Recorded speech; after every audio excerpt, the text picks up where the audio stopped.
গাঙ্গেয় পশ্চিমবঙ্গে একটা ঘূর্ণাবর্ত তৈরি হয়েছে। এছাড়াও নিম্নচাপ অক্ষরেখা উত্তর পূর্ব আরব সাগর থেকে দক্ষিণ বাংলাদেশ পর্যন্ত বিস্তৃত, যেটা গুজরাট, মধ্যপ্রদেশ, ঝাড়খণ্ড, ছত্তিশগড় এবং গাঙ্গেয় পশ্চিমবঙ্গের উপর দিয়ে গেছে। অন্যদিকে মৌসুমী অক্ষরেখা দিল্লি থেকে ডালটনগঞ্জ হয়ে জামশেদপুর, দীঘার ওপর দিয়ে উত্তর পূর্ব বঙ্গোপসাগর পর্যন্ত বিস্তৃত।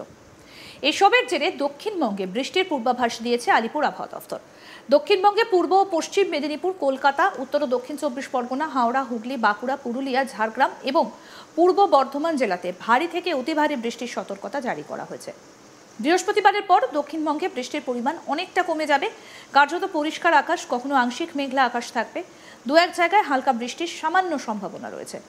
জুন মাসে বৃষ্টি কম থাকলেও জুলাই মাসে রেকর্ড 593 মিলিমিটারের ওপরে বৃষ্টি হয়েছে।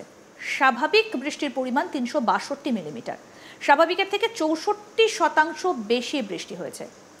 গত বছর 328 মিলিমিটারের কিছু বেশি বৃষ্টি হয়েছিল জুলাই মাসে। 28 জুলাই পর্যন্ত স্বাভাবিক বৃষ্টির তুলনায় বেশি বৃষ্টি হয়েছে দক্ষিণবঙ্গে। প্রায় 681 মিলিমিটার বৃষ্টি হয়েছে এ পর্যন্ত। স্বাভাবিক বৃষ্টির পরিমাণ 571-এর কিছু ওপরে। স্বাভাবিকের থেকে 19% বেশি বৃষ্টি হয়েছে দক্ষিণবঙ্গে। বাঁকুড়া এবং পুরুলিয়াতে অতিরিক্ত বৃষ্টি হয়েছে। দক্ষিণবঙ্গের ব্যারাকপুরে 110 মিলিমিটার বৃষ্টিপাত হয়েছে। কাঁথিতে বৃষ্টি হয়েছে 100 মিলিমিটার। আমতা, রামপুরহাট, তিলপাড়া ব্যারেজে 90 মিলিমিটার করে বৃষ্টি হয়েছে। ক্যানিংয়ে 80 মিলিমিটার, আলিপুরে 70 মিলিমিটার বৃষ্টি হয়েছে। রাজনগর, সিউড়ি, উলুবেড়িয়া এবং বাঁকুড়াতে 60 মিলিমিটার বৃষ্টি হয়েছে। দমদমে 50 মিলিমিটার বৃষ্টি হয়েছে। উত্তরবঙ্গের দার্জিলিং, কালিম্পং, জলপাইগুড়িতে ভারী বৃষ্টির সতর্কতা জারি করা হয়েছে এবং সব জেলাতেই বিক্ষিপ্তভাবে বজ্রবিদ্যুৎ সহ হালকা থেকে মাঝারি বৃষ্টির পূর্বাভাস দিয়েছে হাওয়া অফিস।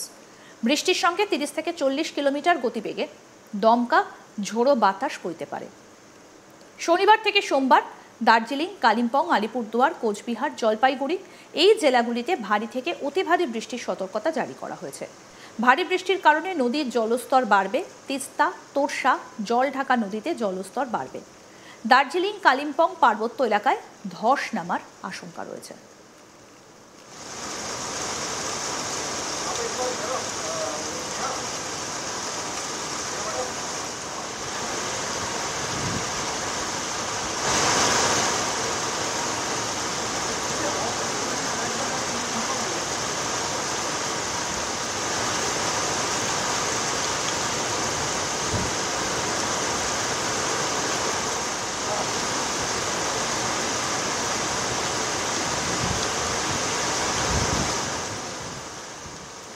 গাঙ্গেয় পশ্চিমবঙ্গে একটা ঘূর্ণাবর্ত তৈরি হয়েছে। এছাড়াও নিম্নচাপ অক্ষরেখা উত্তর পূর্ব আরব সাগর থেকে দক্ষিণ বাংলাদেশ পর্যন্ত বিস্তৃত, যেটা গুজরাট, মধ্যপ্রদেশ, ঝাড়খণ্ড, ছত্তিশগড় এবং গাঙ্গেয় পশ্চিমবঙ্গের উপর দিয়ে গেছে। অন্যদিকে মৌসুমী অক্ষরেখা দিল্লি থেকে ডালটনগঞ্জ হয়ে জামশেদপুর, দীঘার ওপর দিয়ে উত্তর পূর্ব বঙ্গোপসাগর পর্যন্ত বিস্তৃত। এসবের জেরে দক্ষিণবঙ্গে বৃষ্টির পূর্বাভাস দিয়েছে আলিপুর আবহাওয়া দফতর। দক্ষিণবঙ্গে পূর্ব ও পশ্চিম মেদিনীপুর, কলকাতা, উত্তর ও দক্ষিণ 24 পরগনা, হাওড়া, হুগলি, বাঁকুড়া, পুরুলিয়া, ঝাড়গ্রাম এবং পূর্ব বর্ধমান জেলায় ভারী থেকে অতি ভারী বৃষ্টির সতর্কতা জারি হয়েছে।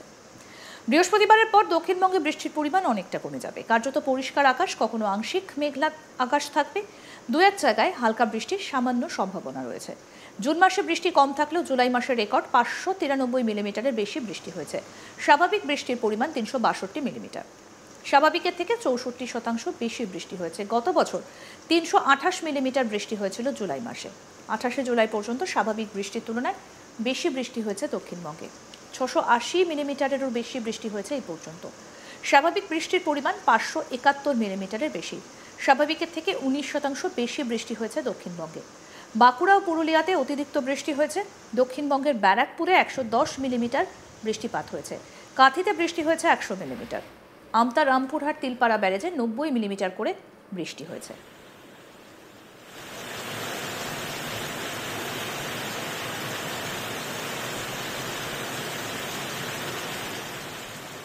ক্যানিংয়ে 80 মিলিমিটার বৃষ্টি হয়েছে। আলিপুরে 70 মিলিমিটার বৃষ্টি হয়েছে।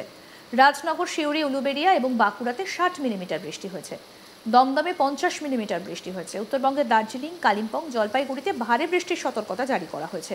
সব জেলাতে বিক্ষিপ্তভাবে বজ্রবিদ্যুৎ সহ হালকা থেকে মাঝারি বৃষ্টির পূর্বাভাস দিয়েছে আলিপুর আবহাওয়া দফতর। এবং বৃষ্টির সঙ্গে 60 থেকে এবং যেটা জানা যাচ্ছে বৃষ্টির সঙ্গে দমকা ঝোড়ো হাওয়া বইতে পারে 30 থেকে 40 কিলোমিটার গতিবেগে। আরও আপডেট পেতে দেখতে থাকুন আজ তাক বাংলা, সাবস্ক্রাইব করুন, নোটিফিকেশন পেতে বেল বাটন অপশন প্রেস করুন।